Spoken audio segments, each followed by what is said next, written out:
On tonight's ITV Exposure, Julie Etchingham reveals a shocking culture of police misogyny, not just in the Met, but right across the country.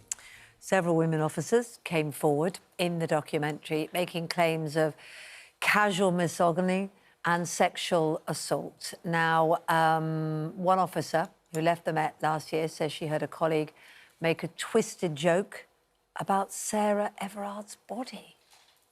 It was on the day that it was said that Wayne Couzens bought petrol to burn Sarah Everard's body, but it was also the week where there was a petrol shortage.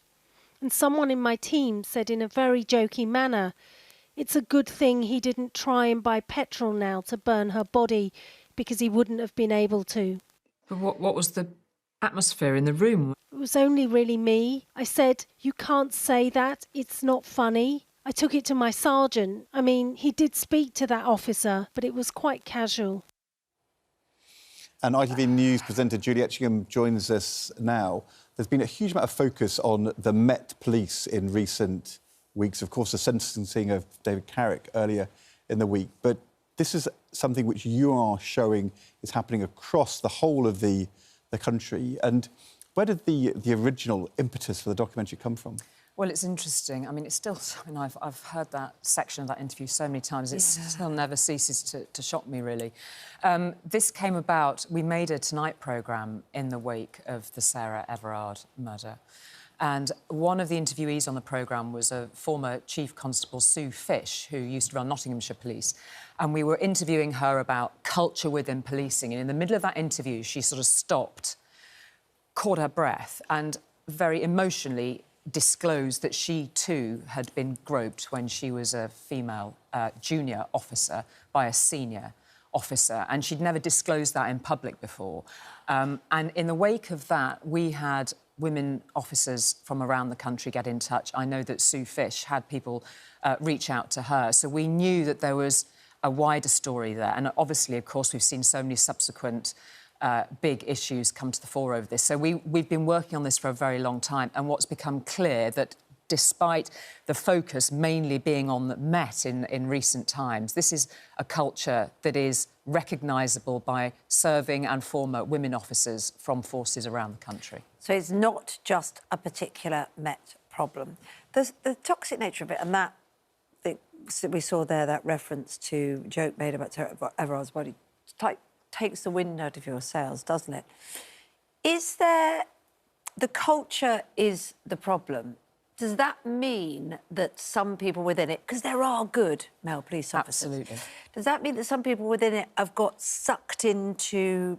I'm not even going to use the word banter, but that's sort of the thing I'm grappling for, where in that dark humour of bleak circumstances that you see in tough jobs like that, or is there something much more sinister going on? Well, I mean, it is all relative. There is a whole range of behaviour that is either people just are easily recognise it within the workplaces, in the police forces, but it ranges to very serious, very, very serious behaviour, not least what we've seen this week. I mean, we've spoken to...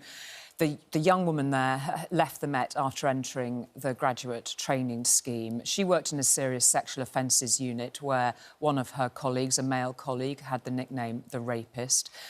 She also disclosed that some of the officers... And that was just the name used? Yep, that was also... And some of the officers in that same unit, if a woman came forward to make a complaint about rape, a woman, you know, in one of the deepest crisis moments in her life, if one of those officers managed to persuade her not to pursue the claim, they would sort of give it the thumbs up, you know. And is it any wonder the conviction rates for rape are so low? So it's a whole skewed pic, which, of course, then leads to criminal behaviour going by the board, doesn't it? And the key thing about this film is that this is just not a problem for the Met. This is right across the country. We've had women coming forward to us incredibly courageously from rural forces, urban forces, right across the country. We've got a serving officer from West Mercia Police who alleges that she was groped and she alleges sexual assault, which West Mercia Police, neither they nor the CPS recognised that as criminal behaviour. That wasn't pursued any further. But she says that that officer was later promoted. He was given a final written warning. These are the things which are so kind of concerning, aren't they? Because it's not simply about an individual committing a crime while they're a police officer, or even people turning a blind eye to behaviour which they think may be going on. This is the system, management, leadership, covering things up.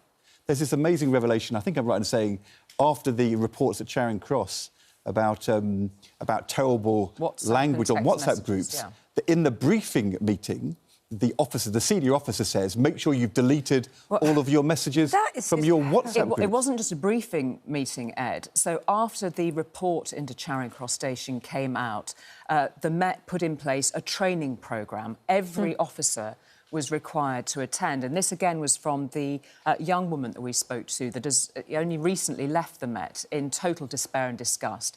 In one of the training meetings, she alleges that a senior officer said, go home, look at your phones, check your social media accounts, delete whatever is on there that could be reported. I mean, these are really grave allegations. Do you think that's exact opposite of what, I mean, I realise, of what that whole training exercise was supposed to be? Absolutely. Absolutely, absolutely. Do you think... I must say, the Met Police did not respond to that specific allegation that Do you think... I mean, this is an impossible question to answer, I fear, but has it always been like this in policing and we're uncovering it? Or has something happened in our society through social media, WhatsApp groups, the banter being exchanged, which becomes a bit more aggressive, a bit more shocking, and that a culture which is tolerant of this kind of behaviour is becoming more prevalent? Well, we spoke to... I mean, as I say, we've spoken to women serving and former. One woman who's facing retirement and literally is counting down the days till she gets out. She's been in policing for 30 years in a small rural force. And she tells us that she's so ashamed to be a police officer now, she doesn't even sort of talk about it. It's got worse. She said it was there when she joined, and it's, in her view, it has got worse. This is such a problem because we desperately need police officers. We definitely need to recruit police officers. We definitely need more people who are women, diverse backgrounds, to go into policing. And if they see that this is what it is to be a police officer, why would anybody go and do this job? And that's a disaster. And it also asks a question that goes right to the heart of policing in this country. It's about policing by consent. It's about how women can have trust when they go forward, perhaps at one of the worst moments in their lives, expecting protection, expecting people to uphold the law and provide the service that the police are there to do. So it is not only about the women that go into policing, but it's also how the rest of us trust the officers. Now, obviously, there are so many brilliant officers, male and female, across this country who will be as equally horrified as we were at some of these stories. We need to cling on to them. And they need to feel empowered to be that without this. We have some replies and rights of replies as well from some of the areas, and as you say, it's right across the country that you've mentioned. The Met Police said we must improve dramatically for London, but lifting the stone reveals painful truths that will not be resolved overnight. We have to prepare for more painful stories as we confront the issue we face. Very honest, quite depressing statement there. And West Mercia Police said, we strongly dispute that the officer was transferred from the child protection team. I think that's one of the cases you mentioned. Because of the allegations made, we're committed to proactively rooting out those who are not suitable for policing. But, you've obviously talked to those people as well. Well, is the leadership there in our police forces to sort this out? Can Mark Rowley, the new head of the Met, in your view, get a grip of this? Well, let's... in my view, there's clearly... It wouldn't just be my view. From every perspective looking at this, there is an absolute mountain to climb. it's worth underlining that Baroness Louise Casey's final report into the culture at the Met is due out shortly. She's in your programme. She's in our programme and, you know, she doesn't hold back. I said to her, and I gave her the overall picture that we were gleaning from the women, not just in the Met, but across the country. And I say, how big a crisis is this for policing? And she says, I just don't know how bigger it could be. Gosh. Devon and Cornwall Police also said to us in November 2022, we completed an internal review into how we conduct investigations and victim engagement and are implementing a number of key improvements while allegations are thoroughly and transparently investigated, while those with a case to answer are suspended. That's a fine statement. I've got to say, I'm not sure that statement quite captures the gravity of the leadership challenge that they and police forces all face, you know? Well, it will be fascinating and disturbing, I'm sure, Julie, to watch ITV Exposure, Women and the Police, the inside story with Julie. That's tonight at 10:45 p.m. on ITV1.